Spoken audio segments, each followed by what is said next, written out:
Olá, meu nome é João Paulo e hoje iremos falar sobre profilaxia e higiene. Higiene individual e coletiva.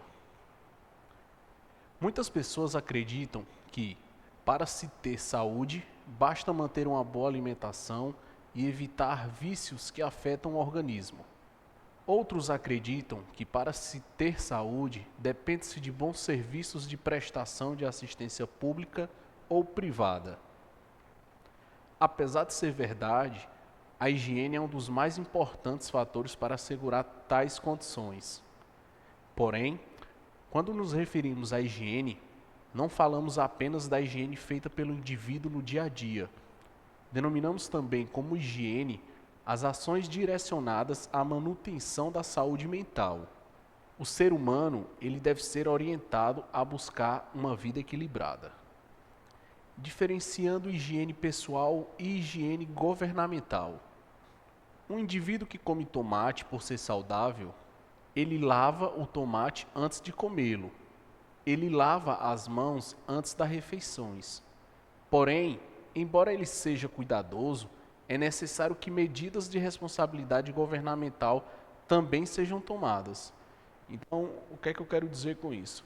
Não adianta somente essa pessoa ter o cuidado de lavar o tomate, de higienizar bem as mãos, se o governo não tiver um tratamento da água que esse cidadão vai estar utilizando, tanto para lavar as mãos, como também para estar lavando o tomate. Por exemplo, como eu disse, o tomate no qual foi lavado, ele pode estar cheio de agrotóxicos, caso o governo não tenha estabelecido uma política de controle de pesticidas.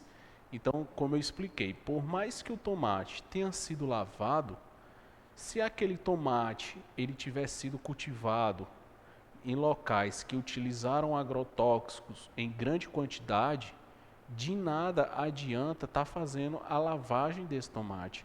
É o correto fazer a lavagem? Sim, é o correto. Porém, se o governo ou o próprio prefeito não tiver algo no município alegando que deve-se evitar esses tipos de cuidados com as frutas, usando os pesticidas, de nada adianta estar fazendo essa lavagem do tomate. O exemplo 2. A água usada para lavar o tomate pode não ter sido tratada adequadamente. Caso o governo não tenha investido na rede de abastecimento de água da cidade ou do bairro. Florence Nightingale.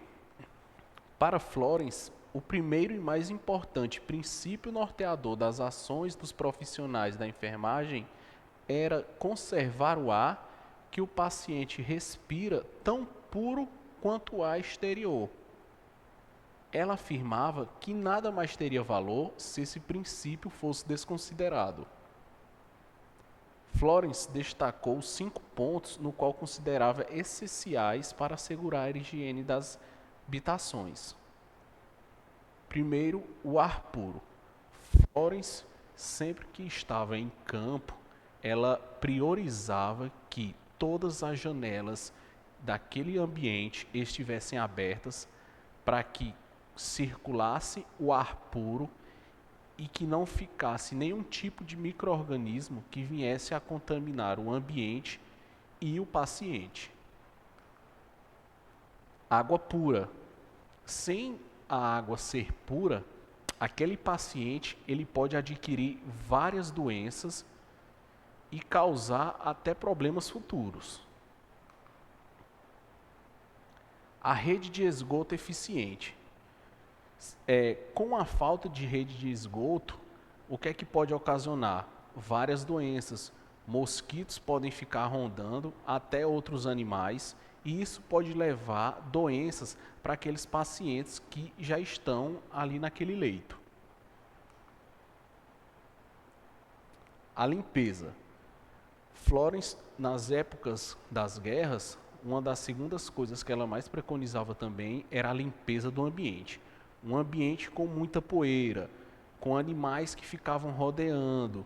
Isso tudo era muito prejudicial para que aquele paciente tivesse uma recuperação mais rápida. E a iluminação. A iluminação é de suma importância, tanto para que possamos ver o estado do paciente, como até para administrarmos medicações para ele. Sabemos que em ambientes no qual a iluminação é pouca, pode-se ocorrer e ocasionar o erro de medicações acometendo o paciente. As desigualdades sociais no Brasil. Quando falamos em educação, saúde e meio ambiente, falamos ao mesmo tempo que o Brasil é um país com profundas desigualdades sociais.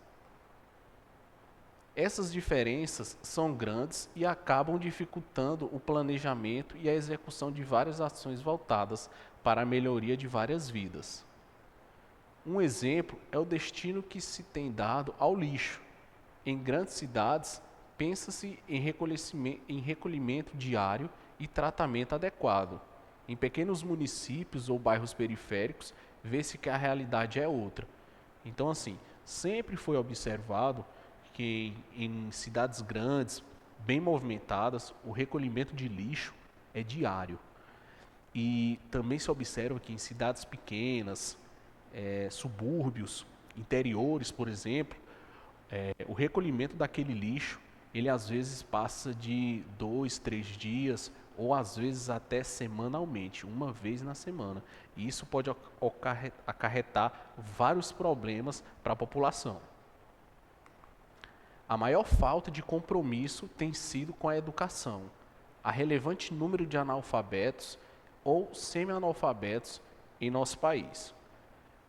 No momento que estamos vivendo com a Covid-19, houve aumento de casos que informam que crianças, principalmente, estão tendo dificuldades pela falta da educação, pela falta das escolas que estão fechadas, estão ocasionando. A maior falta de compromisso tem sido com a educação. Há relevante número de analfabetos e ou semi-analfabetos em nosso país. As desigualdades sociais no Brasil. Devido grande parte dos brasileiros não ter acesso à rede de esgotos, diversas pessoas de diversos municípios sofrem com a esquistossomose. O simples ato de tomar banho em um rio para se refrescar, um hábito que poderia ser saudável para a população e servir como prevenção de estresse, acaba se transformando em um fator de risco para a saúde das pessoas. Problemas decorrentes da urbanização. A partir da implantação de projetos industriais, muitos dos grandes centros urbanos sofreram significativas transformações. Pessoas no qual moravam na zona rural migraram para a zona urbana, acalentando o sonho de um emprego e acesso à educação de qualidade.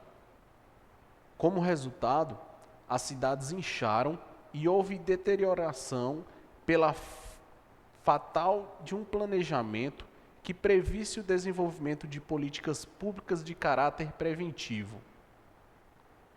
Problemas decorrentes da urbanização.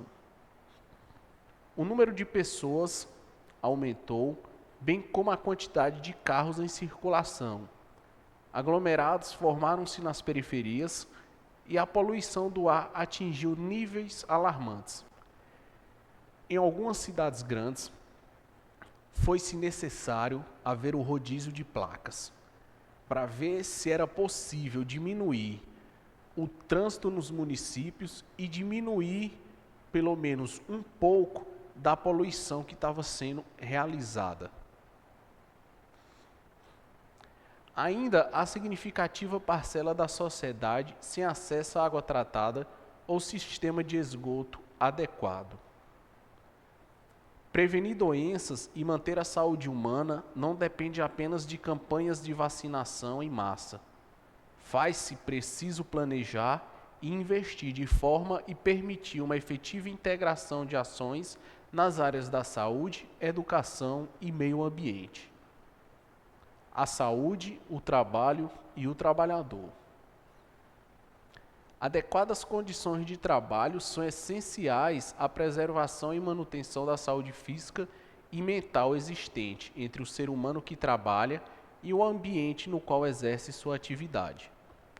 Atualmente, a evolução técnica-científica exige do trabalhador maior habilitação para o exercício de suas atividades, colocando-o diante da competição pelo mercado de trabalho. Hoje em dia sabemos que a dificuldade de emprego está altíssima e aquelas pessoas que não se mantêm atualizadas, que não têm um ótimo currículo, que não trabalhou em ótimos lugares, elas têm uma dificuldade muito grande para concorrer com outras pessoas que têm isso para conseguir um emprego. A crescente expectativa de lucros por parte dos empresários aumentou significativamente a exploração da força de trabalho, piorando as condições de vida e trabalho. Isso principalmente acontece em locais particulares, em clínicas particulares, principalmente a gente vê o proprietário querendo alcançar valores absurdos ao fim do mês. E para que isso aconteça, aqueles profissionais têm que trabalharem bem mais do que o normal. Então, assim, isso acaba ocasionando um cansaço muito grande em cima daquele funcionário. Algumas organizações têm investido na realização de cursos de humanização do serviço, em ações voltadas para a melhoria das relações entre os trabalhadores, redução do estresse e o fornecimento de equipamentos de proteção individual e coletiva. Como profissional da área da saúde, será que seus direitos têm sido garantidos e a legislação cumprida? Por exemplo, já pensou a respeito do pagamento da insalubridade? Vale a pena nos submetermos a um trabalho que nos tira o que temos de mais precioso? É claro que não. Tais políticas, como a Política Nacional de Saúde do Trabalhador, PNST, são resultado de movimentos sociais que, de forma organizada, procuram identificar o descumprimento de determinadas normas e políticas e influenciar a adoção de estratégias que favoreçam a sociedade, em geral, e os trabalhadores. Os muitos avanços que ainda devem ser alcançados dependem da organização de trabalhadores conscientes de seus direitos. O funcionário, ele, além de cumprir os seus deveres, ele tem por obrigação saber os direitos que ele tem, para que em qualquer descumprimento que aconteça na empresa por parte do gerente ou por parte do dono, aquele funcionário ele sabe se ele possui o direito ou não, para que ele não sofra nada sobre ele. O Programa de Saúde do Trabalhador tem como objetivo intervir na realidade atual, modificando-a por meio de ações voltadas para o investimento na qualificação dos processos de trabalho, melhorar as relações que ocorrem no ambiente de trabalho, investindo em recursos humanos, qualificando o profissional, melhorando as relações interpessoais e reduzindo o estresse físico e mental, orientar a adoção de medidas que promovam a redução da incidência de acidentes de trabalho e doenças ocupacionais. E quem compete agir? Compete ao Estado, porque ele é responsável pela assistência médica ao doente e àquele que sofreu acidente no trabalho. Compete às empresas, que devem estabelecer as condições necessárias à existência de um ambiente de trabalho com condições adequadas e de um ambiente mais humanizado. Compete aos sindicatos, que devem conscientizar os trabalhadores sobre os seus direitos. Compete ao trabalhador exigir as condições mínimas necessárias ao desenvolvimento de suas atividades. E compete a todos estar atento às situações de descumprimento legal e exigir que os órgãos competentes assumam suas responsabilidades. Um trabalhador da saúde. Ao cuidar de seus pacientes, Os trabalhadores da área da saúde devem também preocupar-se com os cuidados necessários à preservação de sua própria saúde.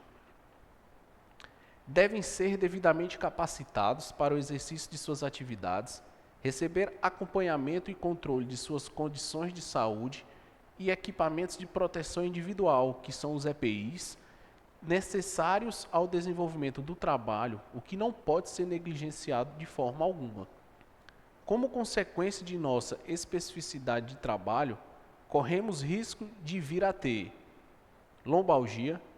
A lombalgia, ela é quase que 100% nos profissionais de saúde, devido ao tempo que ficamos em pé, muitas vezes no fato de que ficamos atendendo pacientes sentados em cadeiras que não são adequadas, devido ao tempo que iremos passar, e pelo fato das posições que às vezes muitos profissionais da saúde acabam não sabendo como se posicionar em um momento que vai atender um paciente.